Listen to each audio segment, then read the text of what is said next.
Ես ինձ թույլ կտամ բացառել ձևական նախաբանները, քանի որ ժամանակ չունենք դիվանագիտության համար, երբ մեր տանը հրդեհ է։ Ես ընդդիմություն եմ, արտախորհրդարանական, չունեմ պաշտոն, չունեմ իշխանական լծակ, բայց ունեմ մեկ կարևոր բան,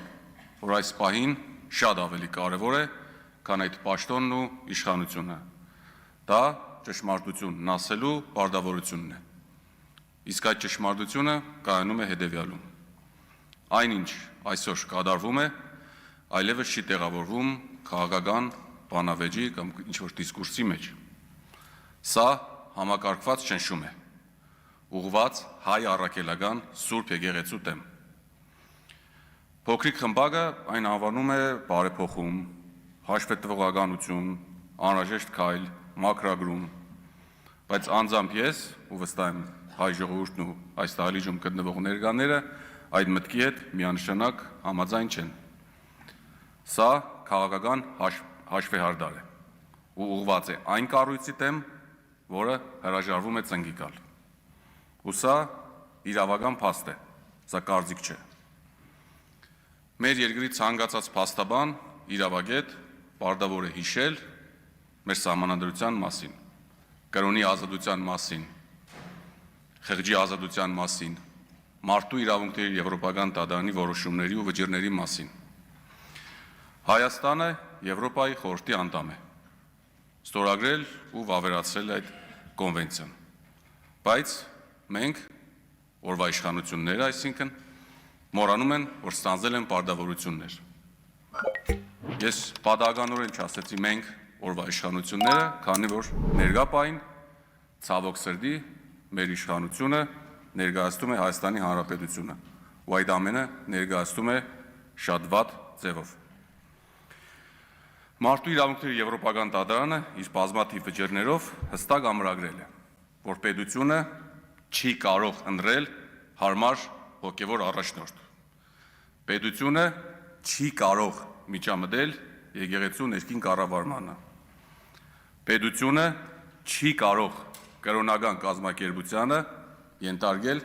քաղաքական ճնշման։ Իրենց արածը ուղիղ եւ մեկ անուն ունի՝ պետական միջամտություն կրոնական կազմակերպության ինքնավարությանը, մարդկանց կրոնական ազատությունների ոտնահարում։ Սա ոչ թե կամայական մեղադրանք է, սա Ստրասբուրգ տանող ուղիղ ճանապարհ է։ Ու ես վստահ եմ, դիմումներ մենք շատ ունենալու ենք։ Իսկ հիմա ուզում եմ ձեր ուշադրությունը հրավիրել ավելի լայն պատկերի վրա։ Երբ որ իշխանությունը հաջորդաբար ձեռնամուխ է լինում սեփականաշնորհելու, հպատակեցնելու դատարանները, մամուլը, ընդդիմությանը, հիմա էլ արդեն շուրջ 1 տարի եկեղեցին, սա ոչ թե ապիկար քաղաքականություն է, այլ սա հստակ ռազմավարություն է։ Սրա մասին է վկայում գործողությունների հետևողականությունն ու ուղղությունը։ Ես ուզում եմ, որ ինձ լսող ցանկացած մարդ ընկալի, որ հայ առաքելական Սուրբ եկեղեցու դեմ հարձակումն ուղղված է ոչ թե կառույցի, նույնիսկ ոչ թե կաթողիկոսի եւ ասեմ ավելին, ոչ թե Մայրաթոր Սուրբ Էջնիածնի վրա, այլ այն ուղղված է հայ ժողովրդի ինքնության դեմ։ Եկեղեցին Հայաստանում լոկ կրոնական հաստատություն չէ։ Սա այն կառույցն է,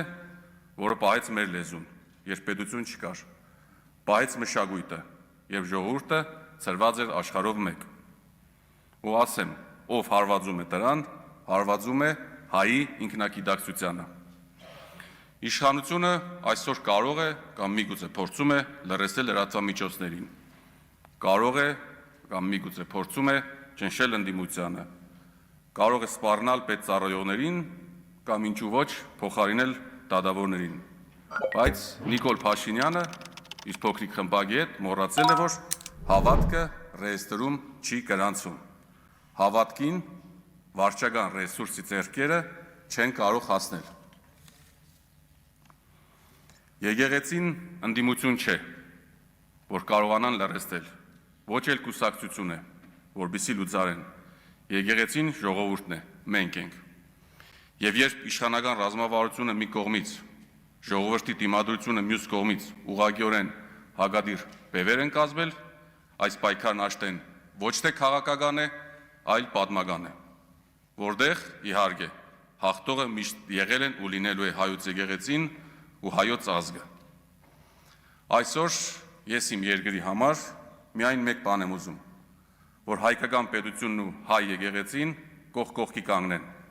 թև ու թիգունք լինեն միմյանց, որ հայ առաքելական եկեղեցին ստիպված չլինի պաշտպանվել սեփական երկրի թույլ իշխանություններից։ Ու ես վստահ եմ, որ այդ օրը գալու է եւ մենք ունենալու ենք ուժեղ Հայաստան։ Բաժանորդագրվեք Արմաթ մեդիայի ալիքներին սոցցանցերում, հետևեք մեզ նաև Armat Media AM կայքում։